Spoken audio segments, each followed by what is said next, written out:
Good afternoon, good Tuesday. Typically, we join you roughly at about, I would say, Thursdays, but today is a special. And believe it or not, Doc Rob is going to take a little bit of a quick break because it is, after all, Women's History Month.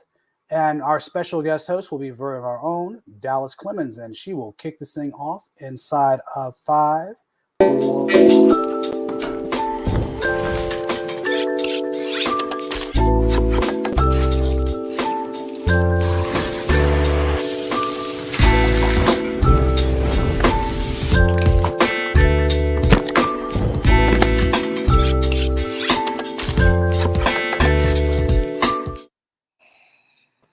Again, welcome back. And again, as I said, this is just going to be a quick blurb from me. I am still in the mix, doing well. But again, this is ladies first. So as we're talking about ladies first, I'm going to go ahead and bring in all the ladies because this is going to be a round robin discussion on Women's History Month and women in media. And Dallas, you basically going to take it away as I take a quick powder. Have a good show, ladies. Enjoy.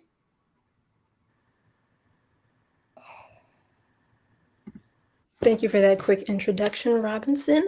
Well, good afternoon and welcome back or welcome to the Intellectual Soul Food Lunch Buffet podcast, which is always a mouthful every time, but welcome. I'm your host, Dallas Clemens, and as Robinson was saying, I'll be taking his place in honor of Women's History Month. Now, for those that don't know me, I've been on the show a couple of times, but I'll give you a little spiel. I'm a senior mass communication major at North Carolina Central University. Now, today on our menu, we'll be discussing current events as usual as a little appetizer, and then we'll be getting into women in media as our main course or our main dish. And then, of course, we're going to wrap things up with our media/diversity highlight, as usual, as our dessert. But before we get into that, I want my co-hosts, or as Robinson calls them, the sous chefs, to introduce themselves for me. Okay, my name is Amani. I am in mass communications major. I'm a junior. Sorry, I'm a junior. So that's me right now. Hi, my name is Zakari Sky. I am a mass comm major. I'm a junior, and this is my first time on the show. Thank you, ladies, for those introductions. And stay tuned because we have a guest panelist as well, and they'll be bringing their professional opinions and experiences to this conversation. So as usual, we're going to go ahead and start with our current events. So first up, we have Mattel's Barbie honoring Shonda Rhimes with a Barbie doll as part of their Role Models collection, which they released ahead of International Women's Day, which was March 8th. Now, for those who don't know who Shonda Rhimes is, she's an author, TV producer, screenwriter, and her most notable productions, which you may have heard of if you haven't heard of her, are Grey's Anatomy and Scandal. Now, the Barbie line features other names in technology, wellness, STEM, education, and beauty fields, but of course, Shonda Rhimes is particularly relevant to the topic of diversity and media. Now, the senior vice president and global head of Barbie, Lisa McKnight, said that it's important for children to see themselves in these dolls and the stories behind them because children are ultimately inspired by what's around them, which I agree with. And Shonda Rhimes herself said it's obvious that you cannot be what you cannot see. And if you don't see anyone that looks like you or is doing anything like you, then you start to believe that you cannot do it ever, either. But it all speaks to Barbie's underlying message of gender equality and representation, even through things as simple as a doll. But does anyone agree or disagree with Lisa or Shonda about the message about how representation ultimately inspires people? Or have you had an experience where you felt like you couldn't do something because you didn't see people like you in those roles? I agree. I think representation is a really good way for people to think that, I can go above and beyond what people think I can't do. When it's predominantly someone who's opposite of you or gender, race, all the means of that, it kind of is kind of hard and intimidating to say, well, I can do this, even though I look different, act different, or people see me different. So yeah, I think having a representation that you can actually see these things does help. I also agree with her. I feel like this would be a good way just so that Black people can, just be more represented. And I feel like nowadays, Black women in general are getting more of a kickstart in like fashion and everything. So this would be like perfect. I agree, ladies. Thank you for your input. And we're going to go ahead and get right into our next current event, which kind of piggybacks off of Shonda Rhimes. And I was hoping we could insert a little clip of Abbott Elementary here. Robinson, if you have that on deck for us. Agents, except for Andrew, who is taking a principled stand against nationalism. I'm Janine Teagues. I've been teaching second grade here at Abbott Elementary for a year now. The staff here is incredible. There is a 7-year-old custodian who voted for Kanye teaching social studies. That's who runs the world, kids. The main problem in the school district is no money. There have been 3 presidents since this one. It's an old book. Here's where I taped in the others. I care about whether or not I can make a change. We care so much, we refuse to burn out. Otherwise, you open up a whole nother Pandora's box of problems. I think you mean Pandora's box. 10 potatoes, and you take away 2 of them. How many potatoes left? I don't like potatoes. So that was a little bit of Abbott Elementary and what they have going on. But if you didn't know, Quinta Brunson actually executive produces the show, and the show quadrupled its ratings since its debut episode. So back in January, it was the first ABC comedy to do this, and it went from 2.4 million or 2.7 million views to 7.1 million views in such a short time span. So ladies, have you guys seen the show? I mean, I'll admit I haven't seen it, but people seem to really be liking it. Have you seen it? Do you have any opinions on it? Honestly, I haven't seen it either, but the clip makes me actually want to go watch it. It was very entertaining, that little 15 to 20 seconds that it was up there. So I definitely want to go watch that now. Yeah, I haven't saw the show either, but I definitely look like I would be tuned in. Thank you for your input, ladies. Let's move ahead to our next current event. So this past February, Sophia Idao made history as the first Victoria's Secret model with Down syndrome and the second Puerto Rican model to be featured in a Victoria's Secret campaign. She took to her Instagram to say, in part, and this is translated because she speaks Spanish, it says, "Thank you, Victoria's Secret, for seeing me as a model who has #NoLimits and making me part of the inclusive Love Cloud collection campaign.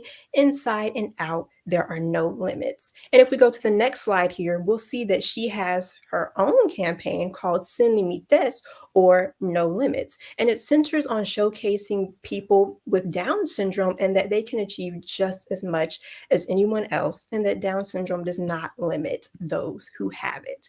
But the launch of the Victoria's Secret Love Cloud collection is said to be the start to the brand heading toward a more inclusive standard. So do you all have any thoughts on Victoria's Secret and their standard? Because as far as the angels, at least that I've seen in their fashion shows, I don't recall seeing anyone outside of this narrow Eurocentric look. And maybe they do have a broader range of models. I just haven't seen any. But what are you guys' thoughts? I haven't seen any different model shapes, if that's what you're pertaining to. I haven't seen anything different. So this campaign, like right here, is very good. I think it is opening up some more broader ranges for new Victoria's Secret angels to come into, and hopefully it will be added to many other shapes and forms of people, so it won't be just the standard Victoria's Secret angel.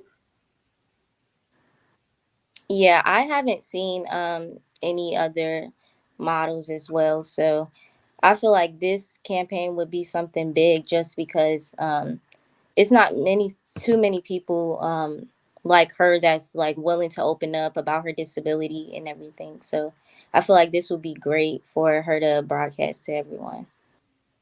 Right. And the other thing too, as I think I heard recently that Victoria's Secret actually closed over 300 stores because many of their customers were like, we don't see ourselves in what you're advertising, and they stopped buying. So that's power in money. But I think the worldwide view of beauty is starting to become more inclusive as we see different types of women at the forefront of beauty campaigns and other related things. But I do think we have quite a long way to go. But if we go ahead to the next slide, we will get into our next current event, which we have some sports related news regarding basketball players Brittany Griner and Sedana Prince, and Amani will take that away for us. So yes, this event right here is very broadcasted now. For years in college basketball and the WNBA, women had dealt with mistreatment compared to the men's college basketball and to the NBA, from the huge pay gap to like the weights in the weight room. They just felt like they were never treated as equal. So when University of Oregon's Ducks women's basketball player Sedona Prince saw what she did, she walked into a weight room and she was very angry. She did make a video. I believe it was on TikTok, and it did go viral. So from her making a video, she felt that she did have a voice for it to go viral and everything that it did. The NCAA responded this year with a series of initial changes. So this year they started doing things better for women's sports, slowly, but they did see all the complaints last year about it. Something that stuck out about what she said, quote, "What women have to go through is just a constant uphill battle," which I do agree with. And that can bring us into the next topic with Brittany Griner.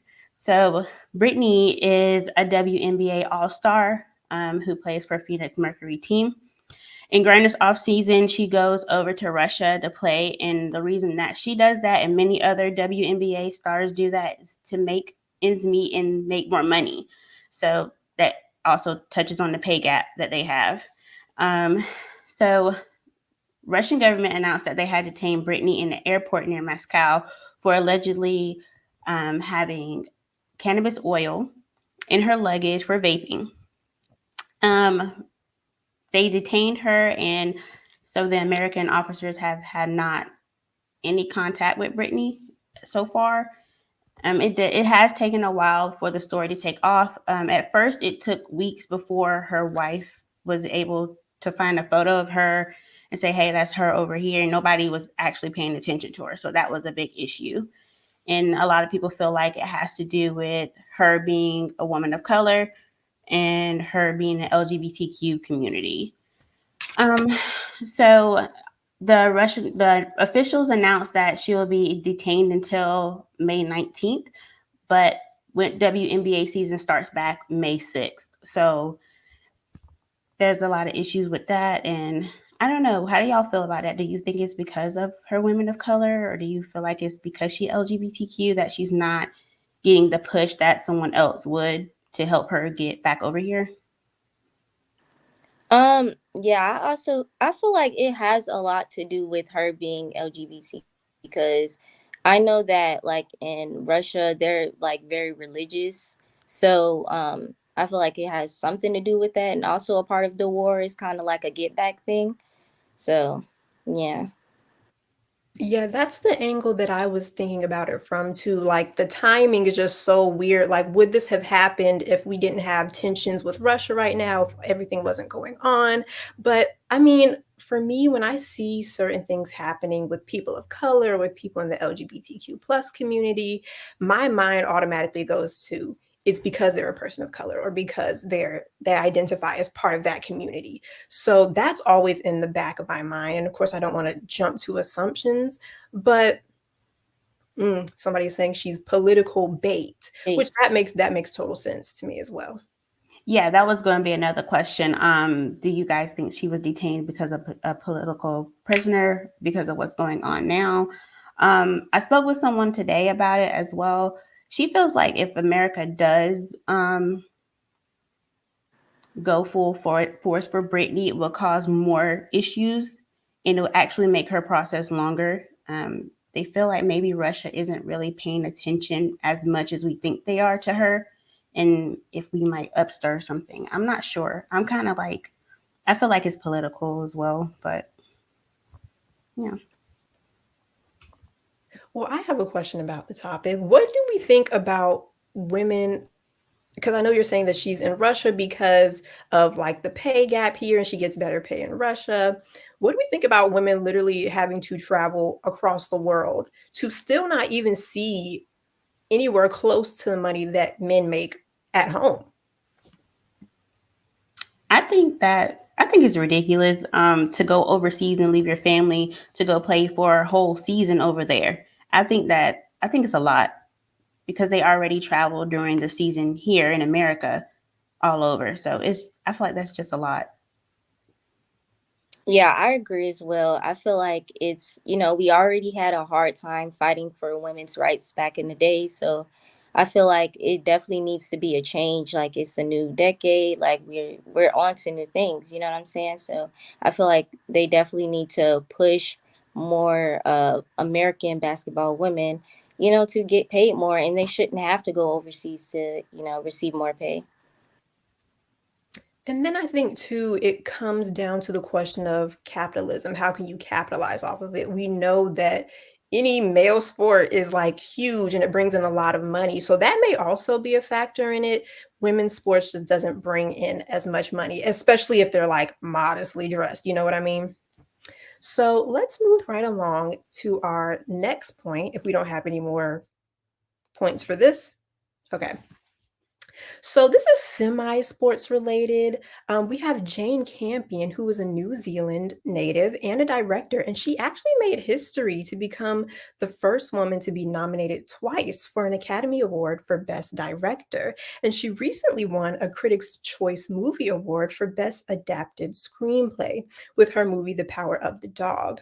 But she's facing some backlash with her comments to Venus and Serena Williams during that acceptance speech. So before Zakari dives a little bit deeper into what people are saying, let's take a look at her speech. Venus and Serena, what an honor to be in the room with you.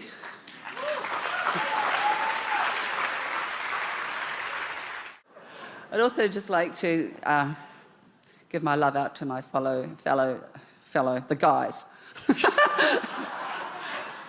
The nominees, and Serena and Venus, you are such marvels. However, you do not play against the guys like I have to.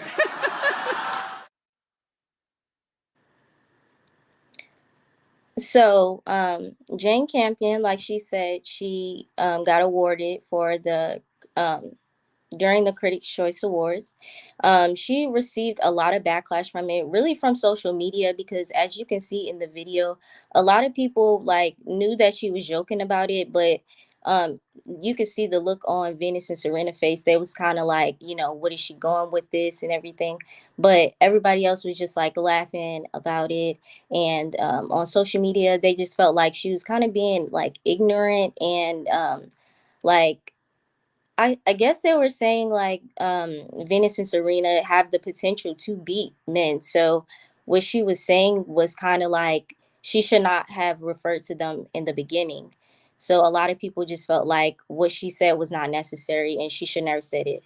So Yeah, and then too, some people, I mean, it's clear that she was just kind of winging her speech.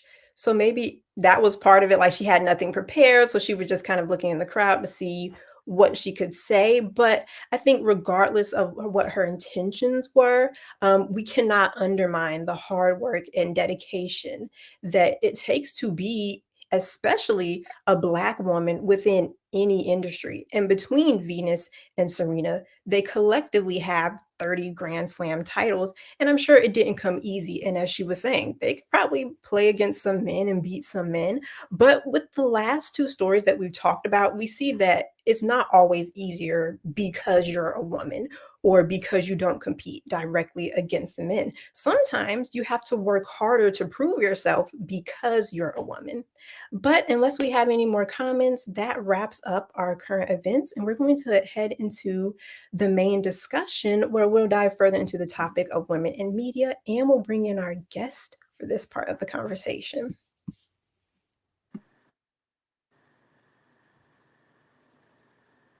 The Let's head into Equal a Pay Act, PS. signed in 1963, is a labor law that prohibits gender-based wage discrimination in the United States. This law mandates that employers be forbidden from awarding unequal wages to men and women working the same jobs requiring the same skills, efforts, and responsibilities. But it's 2021, and women are still, on average, paid 17% less than men. There is absolutely nothing equal about a gender pay gap. Stand up and fight for the working women in your community.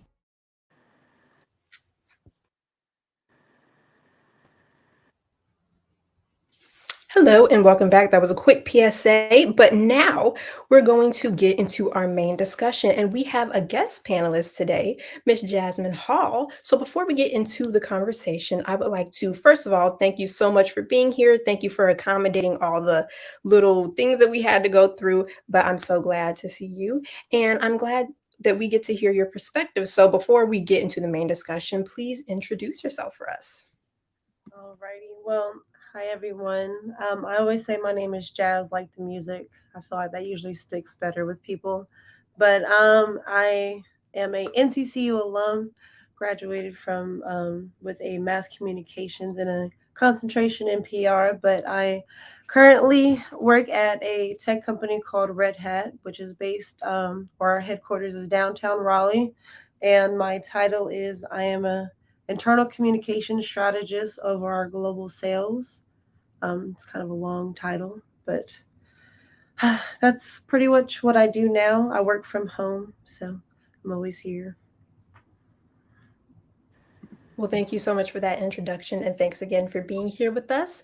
So, of course, during the discussion, we'll ask you some questions, but feel free to chime in whenever you think necessary. So, the first topic that we're going to head into is hashtag natural hair on air, where Black women news anchors are becoming more comfortable wearing their natural hair during broadcasting. And Zakari is going to lead us through this topic. So, Zakari, tell us what's happening, what's been going on with Black women in news media, and where this hashtag came from. Okay, so first, when I was reading the article, there's a lady named Quanasia Frazier. She works for KTV and KTV in Nebraska. So basically what she wanted to do was she was starting her natural hair journey. She wanted her hair to be a certain length. So at first she was wearing, cornrows and, wigs and, have the straight hair, like how, the body image, how everybody wants her to look.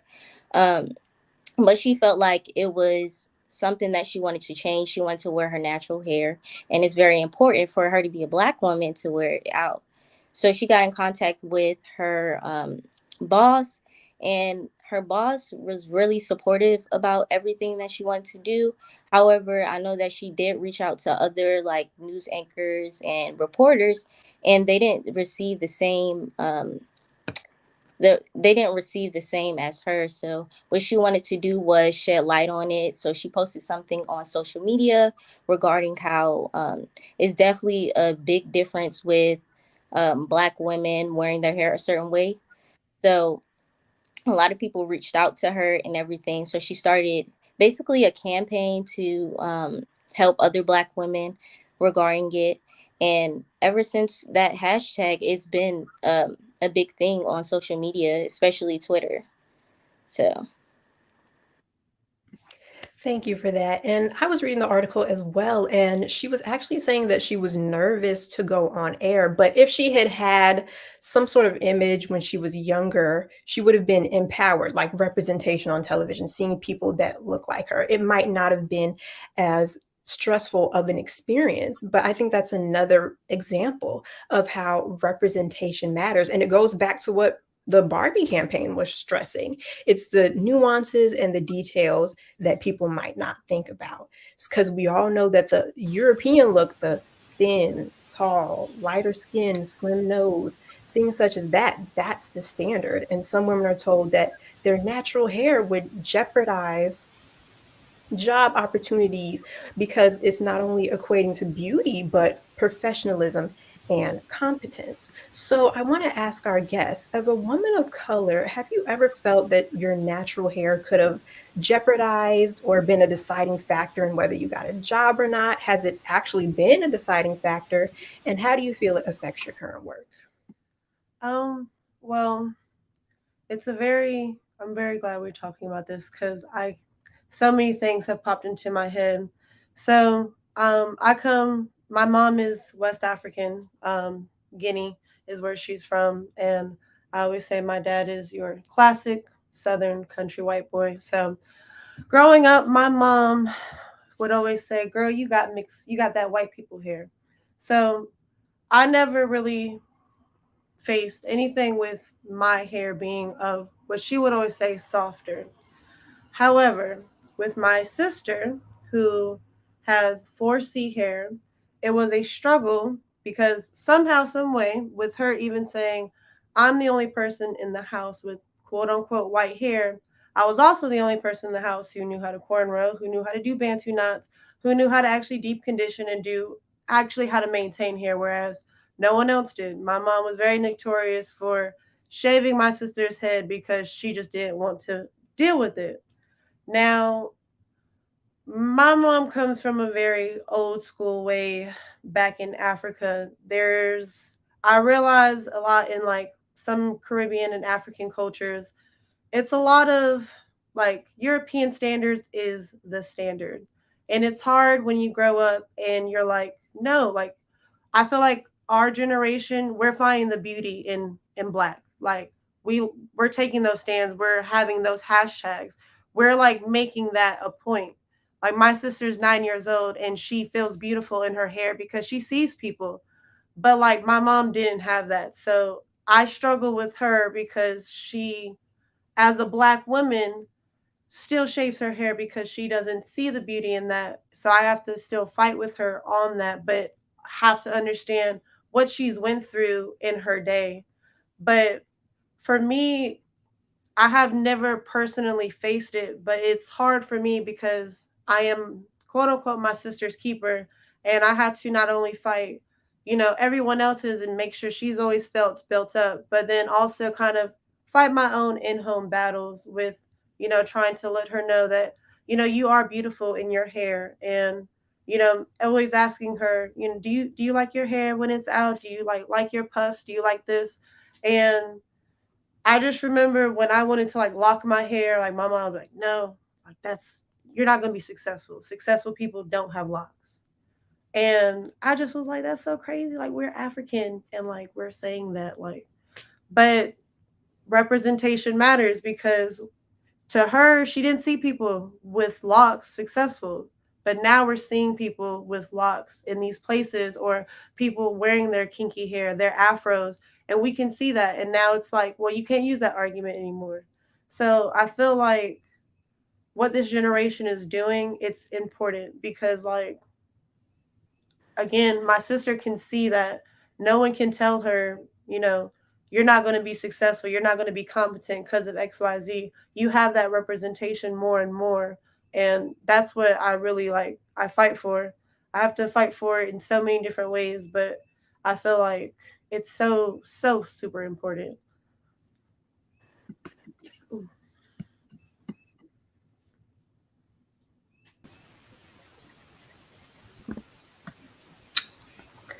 I agree. And I think to your point, one of the women that is an anchor and actually joined the hashtag natural hair on air hashtag, she was talking about how people sort of condition us to think that straight hair is more polished or more professional. And we even condition ourselves because this is what we've been taught and it's passed down. So as far as hair in the professional realm, What do we think of women that accommodate these standards or women that refuse to conform to them? Can I go ahead and answer with it? So I don't remember exactly what day, but all this past weekend I've been seeing something about the Crown Act being passed. So everyone has been celebrating their natural hair and the protective styles that we wear, in like corporate office settings and things of that nature. So for the women who's been refusing to change their hair, or just people in general before changing their hair, I think it was a good thing to do, because now some people are starting to see what we won't tolerate, what we won't change about ourselves, because we already do change. We change ourselves quite a bit to fit into a job that we want a lot of the times, but there's just some things that people will not do. So I think it's a good idea that people do stand up for that.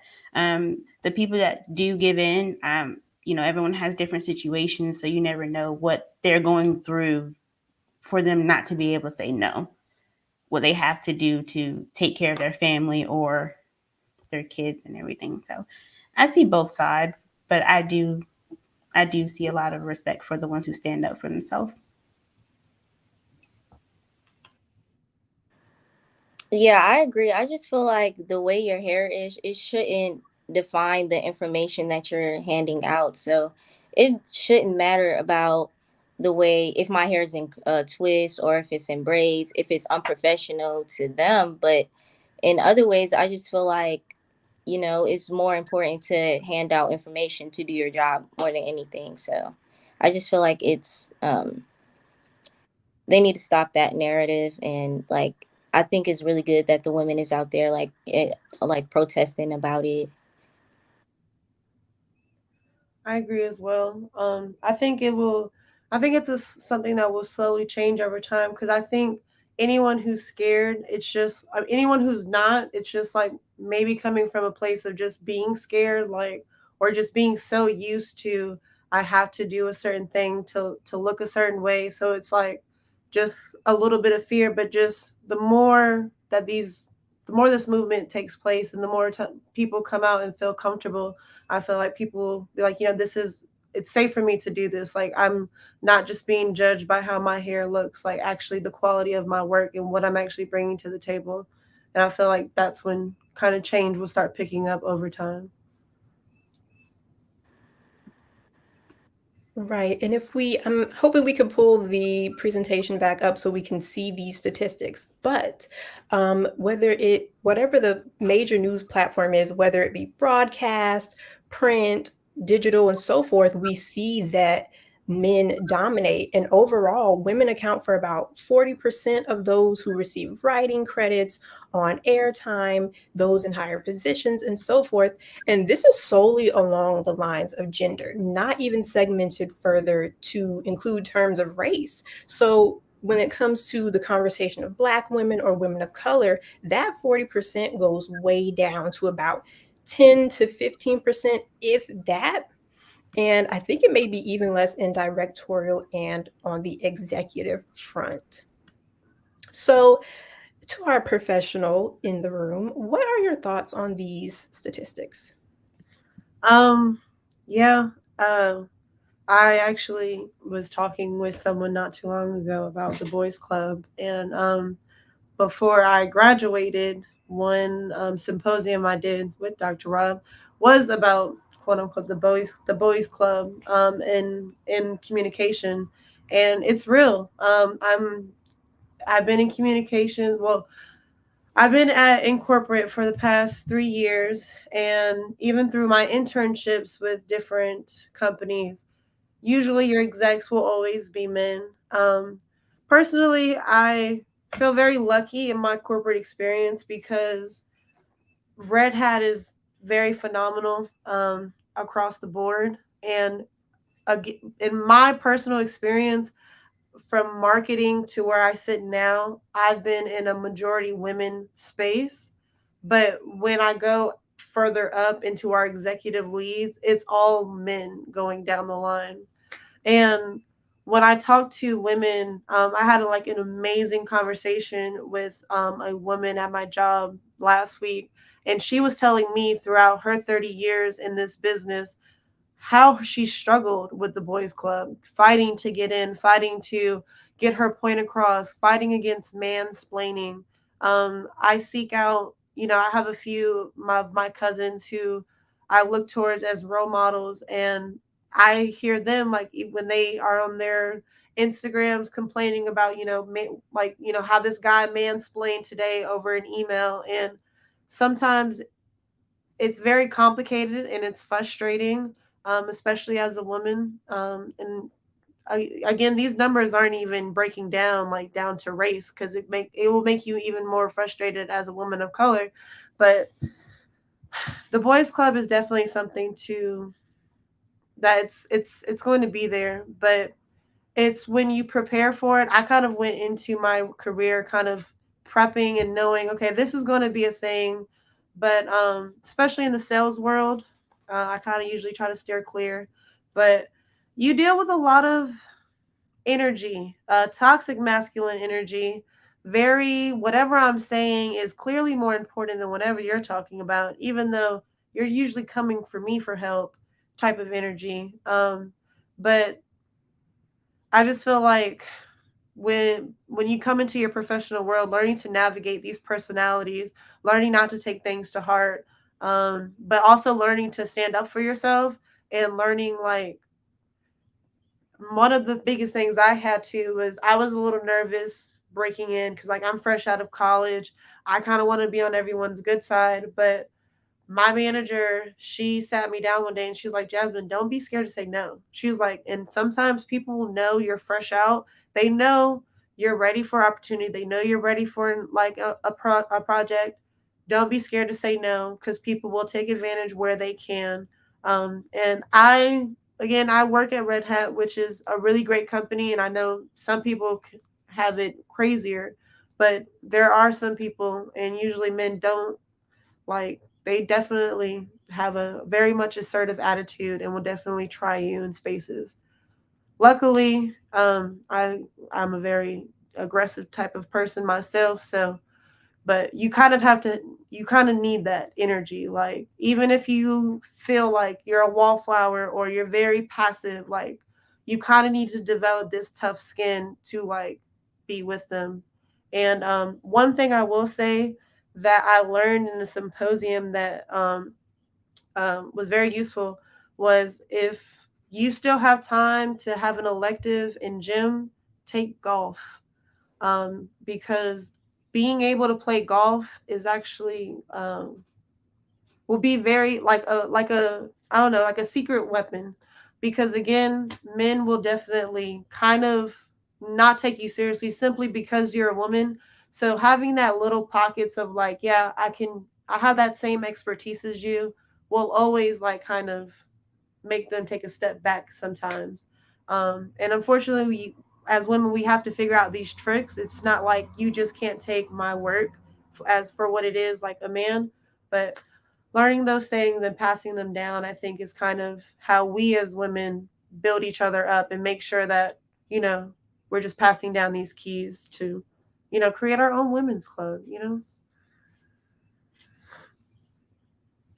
So, what you're talking about and what you mentioned is this idea of toxic masculinity. How would any of us personally define that?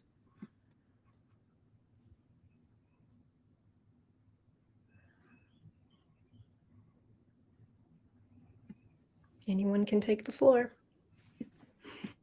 Well, there's so many ways to describe it. In a workplace, definitely the arrogance of just assuming because you're a man, your dominance is just always correct.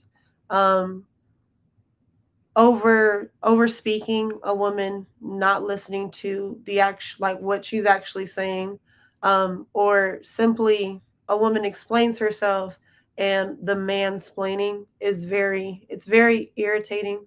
And just not attentiveness. Like, I've seen, not even like within my personal self, there's been a lot of times I've been fly on the wall in meetings, and I just pay attention to behaviors, and just like I've seen a woman present something very thoroughly and break down a point, and like the attentiveness wasn't there, and we're asking questions that are redundant because I'm just like, she explained this, but the attentive's not there. It's almost as if it was like he went into this thinking she probably doesn't know what she's talking about, so it's not worth listening. But just not walking in, like just having that certain type of energy as a man, and not looking at your woman, at like your women co-workers as like these are equal, like-minded people all here to work alongside to create this mission, to like solve this, whatever the plan. Like, not that. It's kind of having this macho man energy, or this I don't need to do much because this woman's going to come fix it up behind me, or I just need to focus on the bigger picture and she can focus on these little pieces. To me, that's toxic masculinity in the workplace. I agree. I work in corporate as well, so I see a lot of the same. Everything you said, I've seen mostly all of what you're saying. So I do agree with you. Thank you, ladies. And we're going to move right along, and we're going to talk about the imbalance of gender, which we already talked about it a little bit in newsrooms, but there's also an imbalance in TV and film in general, since they are male-dominated fields and industries, not just on screen, but directorial and executive roles as well. So our co-host Gregory was supposed to be with us today to talk about this, but we can take over. And we understand that media generally has the capacity to define gender roles, kind of like what we were talking about how women don't necessarily have authority, or they need a man with them to be taken seriously, or they do not have the same capacity as a man. And media can definitely not only create, but perpetuate those stereotypes. So what are some of the stereotypes that you guys have seen on TV or in films? I've seen some stereotypes I've seen in film is when a woman, most of the time a Black woman, when she doesn't have a husband, then she's an issue. Like something's wrong with her because she doesn't have a husband. She don't have kids yet. So obviously she's the problem. I've seen that a lot on stereotypes, like TV shows like, I can name one, like an old TV show like Girlfriends or something, like, you know, they'll make, even though some of the women did do things, but they didn't make it seem like mostly if a Black woman was not in a stable relationship, then she's always the issue type of thing. Yeah, I'll piggyback on that. Because when I reflect on like shows like that, it's like I get the concept, but it's like, why couldn't Joan get a good man? Like, she just had standards. She won't off like, but I just feel like a lot of times it's just this whole, if a woman does have, like, if she's successful and has this career and has a family, like, think like a man, right? Taraji P. Henson, she was this successful woman, but you know, she wasn't fit for a man because she was too business minded, or you know, she had to settle for like her standards were just way too high. And I feel like I see a lot of that stereotype. Like, it's not, it's usually you can't be successful and then also have high standards. Like, you have to be successful and then have like lower them as well, or you have a bad attitude.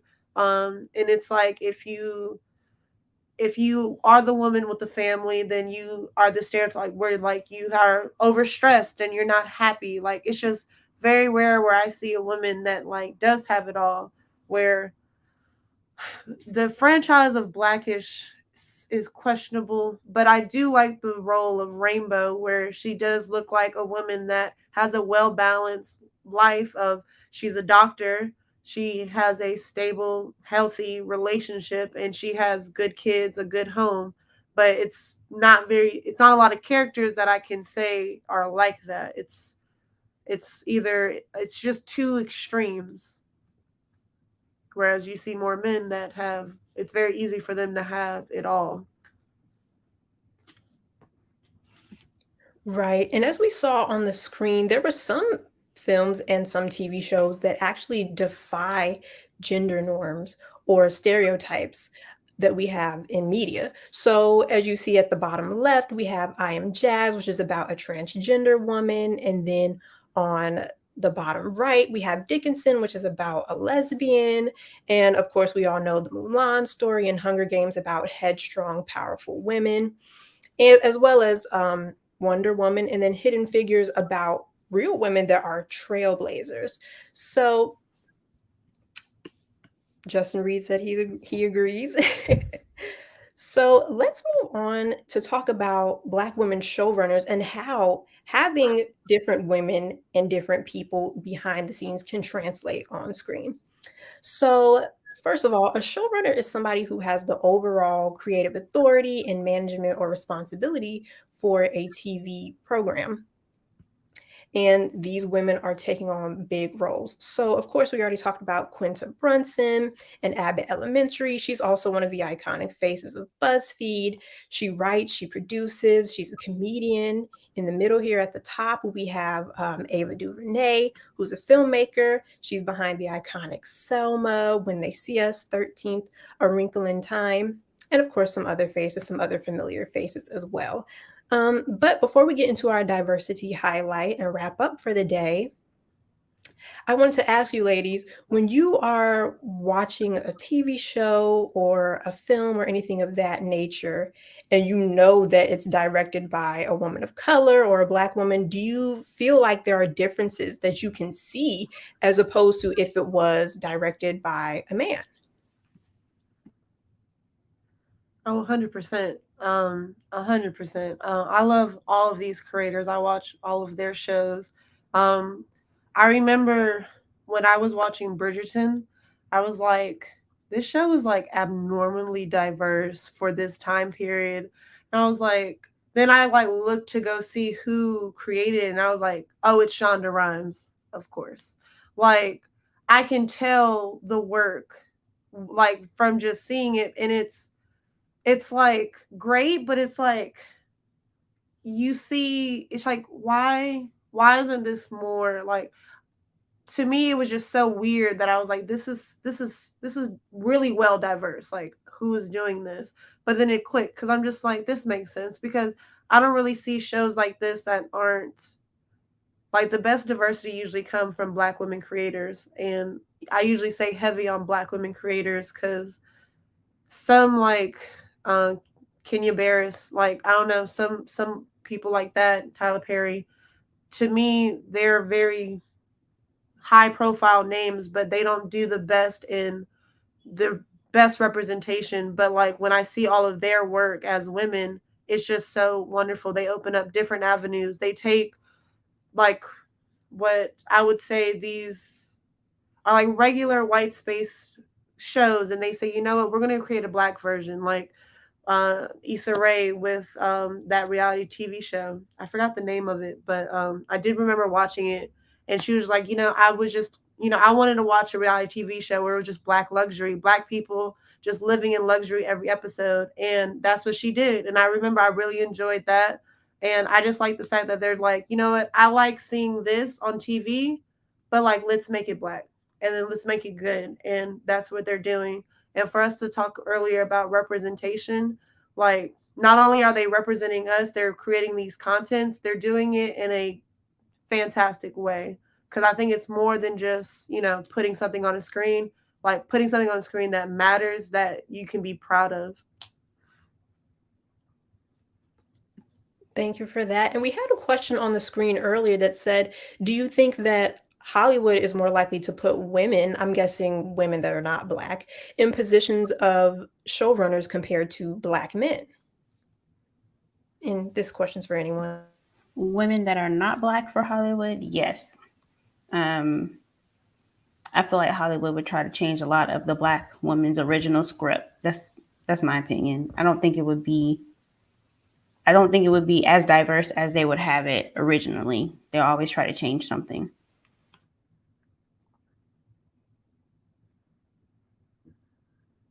Personally, I don't think. So they're saying, oh, go ahead. Personally, I don't think so. I think if Hollywood, because if you really think about who runs Hollywood, I think if they really could, they probably try to limit, if they don't already try to limit, because again, you like the amount of shows and content and diversity that Black women bring to the screen, I don't think is what they intentionally want. So I don't think so, because I don't think Hollywood is set up like that. And I think that's what's the most terrible part about it. However, like I think it's more, I don't know. I just feel like I've seen a lot more men on that side be easier to conform to more white standards in their films and movies with ease. Whereas, you know, like Ava would fight for her script in her movie. So yeah. And I think, too, there's something to be said about the intersection of not only race, but gender. I think that Black women bring a unique perspective, and those experiences are quite important because we talk about gender and we talk about race, but what about where they intersect? Because we live that experience every day. But we're going to go ahead and wrap today's show with our diversity highlight as usual. And today, if we go to the next slide, it is Miss Yara Shahidi, who I've personally been a fan of for years. She started her acting career at just the age of 7, and now she utilizes her platform for a multi-dimensional purpose. She regularly partakes in social and political activism, and her nonprofit, We Vote Next, which encourages young people to vote, is actually a prime example of her work. And she was actually the youngest woman to have a voting rights campaign since she was 18 when she started the initiative. And she also has a production company that she runs alongside her mom, which is called Seventh Son, and she dedicates it to representing marginalized voices and underrepresented stories. And she signed a deal with ABC Studios, which will be home to her production company. But we got to go ahead and wrap things up. Great conversation today, ladies. Be sure to follow us on Instagram at ISFLB Podcast. That's ISFLB Podcast. And you can also listen to us on Spotify. And Ms. Hall, if you have any social media or anything you'd like to link here, go right ahead. Oh yeah, follow me, Talata. Wait, I can't make a. Can I write a comment? I can't make a comment. TYLATIE. But Talatai on all social media platforms. Oh wait, TYLATIE.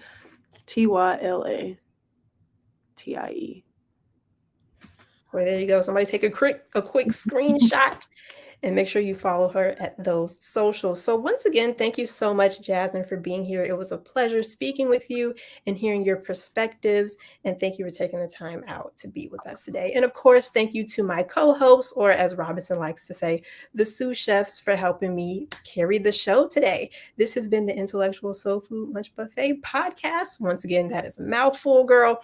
We will see you next time. Bye-bye.